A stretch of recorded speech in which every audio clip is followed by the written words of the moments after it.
কে জানাই বাংলা নববর্ষের প্রীতি শুভেচ্ছা অভিনন্দন। আজকে সারা পৃথিবীর বাঙালিদের কাছে এই দিনটা প্রচণ্ড গর্বের দিন।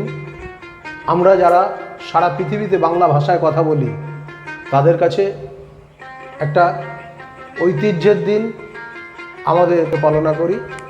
পশ্চিমবঙ্গে কালকে ঐতিহাসিক একটা ঘটনা ঘটতে চলেছে। যদিও নির্বাচনের সময় কোনো রাজনৈতিক ব্যক্তিত্ব কিংবা কোনো রাজনৈতিক কর্মকাণ্ডে যারা অংশগ্রহণ করেন এই নির্বাচনী বিধিনিষেধের কারণে তারা উপস্থিত থাকতে পারবেন না। কলকাতার বুকে অনুষ্ঠিত হতে চলেছে পশ্চিমবঙ্গের জন্মদিবস হিসেবে এই প্রথম পয়লা বৈশাখের দিন রাজ্য দিবস হিসেবে দিনটিকে পালন করা হবে পশ্চিমবঙ্গের জন্মদিন হিসেবে।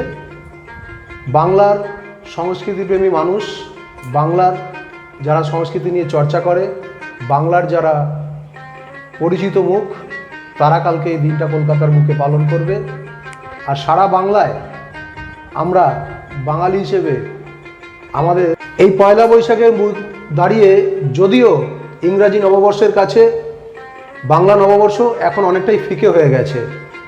খুব স্বাভাবিক, বিশ্ব যেখানে হাতের মুঠোয়, আজকে আমাদের কাছে যে ডিজিটাল যুগ, আজকে স্মার্টফোন জীবনে যেমন অনেক আশীর্বাদ নিয়ে এসছে, বেশ কিছু অভিশাপও বয়ে নিয়ে এসছে।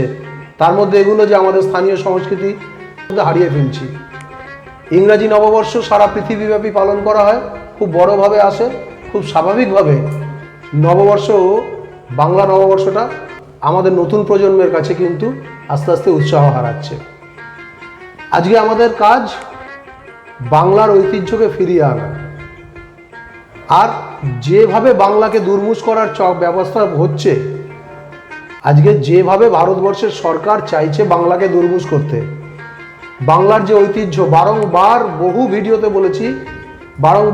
ভিডিওতে একই কথা বলেছি যে বাংলার এই ঐতিহ্যকে দুর্মুষ করার চেষ্টা করছে কেন্দ্র সরকার। আজকে বাংলার প্রতি এদের যে বিদ্বেষ, আমি বাঙালি কথাটা এই কারণে উচ্চারণ করছি না যে পশ্চিমবঙ্গে বহু মানুষ আছেন যারা ভারতবর্ষের অন্য রাজ্য থেকে এখানে এসেছেন, তাদের বাবা ঠাকুরদাদেরও জন্মস্থান এটা, তারা এই বাংলাকেই নিজেদেরকে বাসস্থান বলে মনে করেন। তাদেরকে ধরে নিয়েই বলছি যে বাংলার বিরুদ্ধে যে জেহাদ ঘোষণা করেছে কেন্দ্রের সরকার, আজকে এই বাংলা নববর্ষের দিনে আমাদের সকলকে শপথ নেওয়ার দিন। যেই অগ্রাসনকে ঠেকাতেই হবে, কেন্দ্রের এই যে অগ্রাসন, যেভাবে কেন্দ্র সরকার পরিচালনা করছে যে রাজনৈতিক দল, তার সর্বভারতীয় সভাপতি বলছেন ভারতবর্ষে কোনো আঞ্চলিক দলের উনি চিহ্ন রাখবেন না এই 2024-এর ভোটের পরে। এক দল, এক দেশ, এক রাজনৈতিক দল। এতদিন যে কথাটা বলছিলেন না, দুদিন আগে বলে ফেলেন যে এক দেশ, এক রাজনৈতিক দল, অর্থাৎ এক দেশ, এক ভাষা, এক দেশ, এক সংস্কৃতি, এক দেশ, এক আচার, এই সমস্ত কিছু বলছিলেন। এখন বলে ফেললেন এক দেশ, এক রাজনৈতিক দল। আজকে 2014-র পর থেকে তাদের মুখে শোনা যাচ্ছিল কংগ্রেস মুক্ত ভারত। কংগ্রেস মুক্ত ভারত করতে করতে কংগ্রেসকে যখন কোণঠাসা করা হয়ে গেছে, এখন বলছে আঞ্চলিক দল মুক্ত ভারত। অর্থাৎ ভারতবর্ষে যে রাজ্যে আঞ্চলিক দলগুলো রয়েছে তাদের অহমিকা নিয়ে, তাদের সংস্কার নিয়ে, তাদের সংস্কৃতি নিয়ে, তাদের ঐতিহ্যকে নিয়ে সেগুলোকে দুর্মুষ করার চক্রান্ত চলছে। এই পরিস্থিতিতে দাঁড়িয়ে বাংলার মানুষের কাছে একটা সুবর্ণ সুযোগ, বছরের প্রথম দিনই আমাদের কাছে প্রতিজ্ঞাবদ্ধ হওয়ার সুযোগ যে আমাদের কাছে কিন্তু সব থেকে বড় অস্ত্রটা আসন্ন, যে অস্ত্রটা একমাত্র আমরাই পারি এই অস্ত্রকে প্রয়োগ করে যারা এই ধরনের ঔদ্ধত্যের কথা বলে তাদেরকে পুনঃমূষিকাভব করে দিতে, অর্থাৎ ইঁদুরকে ওই মুনি আশীর্বাদ দিয়ে ইঁদুরের থেকে বাঘে পরিণত করে দিয়েছিলেন। পরে সেই বাঘ মুনিকেই যখন খেতে আসছে তখন মুনি রেগে গিয়ে পুনঃমূষিকাভব বলেছিলেন। একইভাবে এই ভারতীয় জনতা পার্টি, এই ভারতীয় জঞ্জাল পার্টি, এই ভারতের জুমলা পার্টি, এদেরকে মানুষই আশীর্বাদ দিয়ে শক্তি দিয়েছিল যে কংগ্রেস মুক্ত ভারত করার জন্য। আজকে কংগ্রেস মুক্ত ভারত করতে গিয়ে এরা সংস্কৃতি মুক্ত ভারত করতে চাইছে, এরা আরএসএস যুক্ত ভারত করতে চাইছে, এরা নাথুরাম গডসে ভারত করতে চাইছে, এরা গান্ধী মুক্ত ভারত করতে চাইছে, এরা অহিংসা মুক্ত ভারত করতে চাইছে। আজকে ভারতের ওপর জোর করে উগ্র হিন্দুত্ববাদ চাপিয়ে দিতে চাইছে। কাজী মুনির কাছে যে অস্ত্র ছিল, যে অস্ত্রের ইঁদুর থেকে বাঘ করেছিল, আবার অস্ত্র দিয়ে বাঘকে ইঁদুরে পরিণত করে দিয়েছিল, সেই অস্ত্র প্রয়োগ করার দিন চলে এসেছে ভারতের জনগণের কাছে। বিশেষ করে আমরা বাংলায় এই মুহূর্তে যারা এরকম সন্ধিক্ষণে দাঁড়িয়ে আছি, যে আমি বলেছি, আগের ভিডিওতে অনেকবার বলেছি, 7 দফা হোক আর 70 দফায় ভোট হোক, ভোটটা যদি দিতে পারি আর মেশিন যদি ঠিকঠাক কাজ করে, বাংলার মানুষ চিন্তা ভাবনা করার জায়গায় চলে এসেছেন যে যেভাবে বাংলাকে পদে পদে অপমানিত করা হচ্ছে, যেভাবে বাংলাকে লাঞ্ছিত করা হচ্ছে, যেভাবে বাংলাকে বঞ্চিত করা হচ্ছে, আজকে তার উত্তর দিতেই হবে।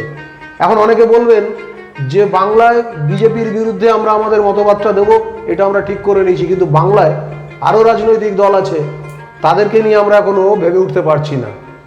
আজকে বাংলার আরও রাজনৈতিক দল বলতে কংগ্রেসের জাতীয় স্তরে অস্তিত্ব নেই, বাংলাতে তো অস্তিত্বের কোনো প্রশ্নই নেই।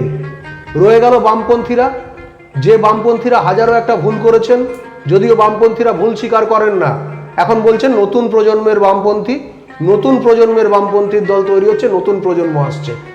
কারা এই প্রজন্ম? তাদের পূর্বপুরুষেরাই ক্ষমতা ভোগ করেছে, যারা বারংবার যারা বংশ পরম্পরা নিয়ে কথা বলে, আজকে দেখুন তারাই বংশ পরম্পরার ঘরানা নিয়ে আসছে। কারুর বাবা, কারুর ঠাকুরদাদা এমএলএ ছিলেন, তারাই আসছে আবার নির্বাচনে। কিন্তু যদিও এরা জেতে, এদেরকে ভোট দিয়ে করবেন কি? যারা বলছেন নতুন প্রজন্মের বামপন্থী, সেই বামপন্থীদের বলছি খুব বেশি পুরনো প্রজন্ম নয়। আপনাদের 62 জন সাংসদ ছিল সারা ভারতবর্ষ জুড়ে। ইউপিএ 1 এবং ইউপিএ 2-কে আপনারা সমর্থন করেছিলেন বাইরে থেকে। হঠাৎ কি কারণে সমর্থন তুলে নিলেন? ভারতবর্ষের মানুষ যায়ও না, জানতেও পারলো না, যেটা খায় না মাথায় দেয়। কি নিউক্লিয়ার ডিলের প্রতিবাদ করে আপনারা সমর্থন তুলে নিলেন। আপনাদেরকে আশীর্বাদ করে 62টা এমপি দেওয়ার পরে প্রধানমন্ত্রী পর্যন্ত হওয়ার সুযোগ আপনাদের নেতৃত্বের কাছে এসেছিল। আপনারা মুখে বড় বড় কথা বলেন, দায়িত্ব নিতে জানেন না। 62টা এমপি নিয়ে যখন সমর্থন করলেন, অনায়াসে 4-5টা মন্ত্রক নিতে পারতেন সেন্ট্রাল গভর্নমেন্টের। বলবেন আমরা ক্ষমতার লোভী নয়। ক্ষমতার লোভী না তো সংসদীয় গণতন্ত্রে এসছেন কেন নির্বাচনে প্রতিদ্বন্দ্বিতা করতে? নির্বাচনে প্রতিদ্বন্দ্বিতা করলে আপনাকে ক্ষমতায় আসতেই হবে, এবং ক্ষমতায় এসে কাজ করে দেখাতে হবে যে আপনি যোগ্য লোক। বামপন্থীরা ওই বাইরে থেকে ফোড়ন কাটতে পারে। আজকে 2009-ও 5-6টা যদি কেন্দ্রীয় মন্ত্রক নিত, বাংলায় তারা শূন্য হয়ে যেত না। কোনো কাজ না করে শুধু মুখে বড় বড় কথা বলা, এটা বামপন্থীদের কালচার। আজকে মমতা বন্দ্যোপাধ্যায় রেলমন্ত্রী হয়ে দেখিয়ে দিয়েছিলেন যে একটা রেল মন্ত্রক দিয়ে সারা বাংলাকে কিভাবে সাজিয়ে দেওয়া যায়, সারা বাংলাকে কিভাবে উন্নয়ন করা যায়। আপনারাও যদি চাইতেন, সেই সময় মন্ত্রক নিয়ে বাংলার আপনারা কাজ করতে পারতেন। কাজ আপনারা করতে চান না। কাজে এখন নতুন প্রজন্মকে বলুন যে আবার তো সেই হবে, আমাদের সাংসদরা গেলে যদি সুযোগ আসে আমরা মন্ত্রক নেব না। কাজী মানুষ আপনাদেরকে ভোট দিয়ে করবে কি? আর বাকি যে রইল সর্বভারতীয় যে দলটায় বাংলার কয়েকজন যারা নিজেদের জেল যাত্রা বাঁচানোর জন্য এখানে ঢুকেছে, তাদের লজ্জা হওয়া উচিত যে বাংলায় জন্মগ্রহণ করে বাঙালি হয়ে বাংলার যারা সর্বনাশ করছে তাদেরকে সমানে তালে তাল দিয়ে যাচ্ছে। এদের লজ্জাবোধ থাকা উচিত। বাংলাকে যেভাবে অপমানিত করছে, বাংলাকে যেভাবে কুলসিত করার চেষ্টা করা হচ্ছে কেন্দ্রীয় এজেন্সিগুলোকে কাজে লাগিয়ে, যেগুলো নয় সেগুলোকে হয় করিয়ে দেখানোর চেষ্টা চলছে, তাতে আপনারা যোগ্য সংকেত দিচ্ছেন। বাংলার মানুষ হিসেবে আপনাদের লজ্জায় ডুবে মরা উচিত। আজকে তাই বলবো, এই 2024-এর নির্বাচনের প্রাক্কালে দাঁড়িয়ে কোনো ধর্মের নামে নয়, কোনো জাতের নামে নয়, যারা আপনার ভোটটা নিয়ে পেছন থেকে পালিয়ে যাবে সেই বামপন্থীদের নয়, যিনি দেখিয়ে দিয়েছেন যে কিভাবে সামনে থেকে লড়াই করতে হয়, কেন্দ্রে ক্ষমতা পেলে মন্ত্রিত্ব নিয়ে কিভাবে বাংলাকে এগিয়ে নিয়ে যেতে হয়, বাংলায় ক্ষমতা আসার পরে হাজার বঞ্চনা সত্ত্বেও, হাজার টাকা পয়সা আটকে রাখা সত্ত্বেও বাংলা থেকে যে জিএসটি তুলে নিয়ে যাচ্ছে, সেই জিএসটি বাংলায় আসছে না। যে পে কমিশন বাংলাতে দেওয়ার কথা, বাংলা থেকে যে ট্যাক্স যাচ্ছে, তার ট্যাক্সের যে একটা অংশ বাংলায় ডেভেলপমেন্টের জন্য দেওয়ার কথা, সেই টাকা আসছে না। ওপর পাওনা আছে, রাজ্য সরকার বারংবার হিসাব দিচ্ছে, আর ইচ্ছা করে বঞ্চিত করা হচ্ছে যে নির্বাচনের কারণে যে বাংলায় টাকা দিলেই মমতা বন্দ্যোপাধ্যায়ের যে উন্নয়নের রথ চলছে, এই রথকে আরো ঠেকানো সম্ভব হবে না, যে কারণে জোর করে বঞ্চনা করা হচ্ছে। আজকে তাই বলি যে কেন্দ্রে যে বিষবৃক্ষটা গজিয়ে উঠেছে, তার ডালপালা ছেটে লাভ নেই। একবারে গোড়া থেকে, এই লোকসভা ভোটে গোড়া থেকে কাটতে হবে, যাতে এই রাজনৈতিক দলটা আর ভারতবর্ষের ক্ষমতায় আসতে না পারে। আজকে যারা বাংলায় প্রতিষ্ঠান বিরোধিতার কথা বলছেন, আমি কোনো তর্কে না গিয়ে তাদেরকে বলি, বাংলায় তৃণমূল কংগ্রেস 10 বছর রয়েছে, 10-12 বছর রয়েছে। আজকে 2011 থেকে 2024 এই 12-13 বছরে আপনারা যদি প্রতিষ্ঠান বিরোধিতার কথা বলেন, তাহলে ভারতবর্ষে এরকম অনেক রাজ্যে বিজেপি 15 বছর 20 বছর, বিশেষ করে গুজরাটে 25 বছর ধরে ক্ষমতায় রয়েছে। সারা ভারতবর্ষ জুড়েই বিজেপির বিরুদ্ধে প্রতিষ্ঠান বিরোধী হাওয়া উঠেছে। কেন্দ্রেতেও তারা 10 বছর রয়েছে, কোনো কাজ করেনি। কাজী বাংলাকে যদি বলেন যে প্রতিষ্ঠান বিরোধিতার কারণে বাংলায় বিরোধীরা ভোট পাবে, সেই সূত্র ধরলেই সারা ভারতবর্ষ জুড়ে বিজেপি কোথাও দাঁড়িয়ে থাকার কথা নয়, কারণ ভারতবর্ষ জুড়েই বিজেপির বিরুদ্ধে প্রতিষ্ঠান বিরোধিতা চলছে।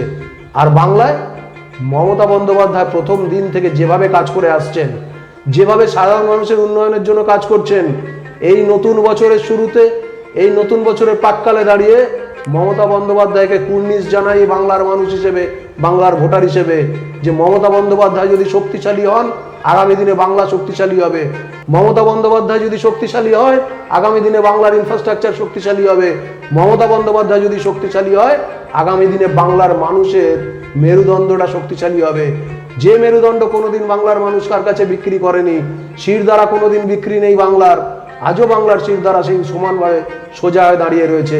এই শিরদাঁড়া সোজা রেখে, মেরুদণ্ড শক্ত রেখে, উঁচু গলায় বাংলা যেভাবে প্রতিবাদ করতে জানে, মমতা বন্দ্যোপাধ্যায় যেভাবে নেতৃত্ব দিচ্ছেন, আসুন এই নতুন বছরের প্রথম দিনটায় আমরা মমতা বন্দ্যোপাধ্যায়ের পাশে দাঁড়ানোর শপথ নিই। আর আগামী দিনে বাংলাকে এইভাবে যারা বঞ্চিত করছে, তাদেরকে যোগ্য জবাব আমরা দেব, এই প্রতিজ্ঞা করি।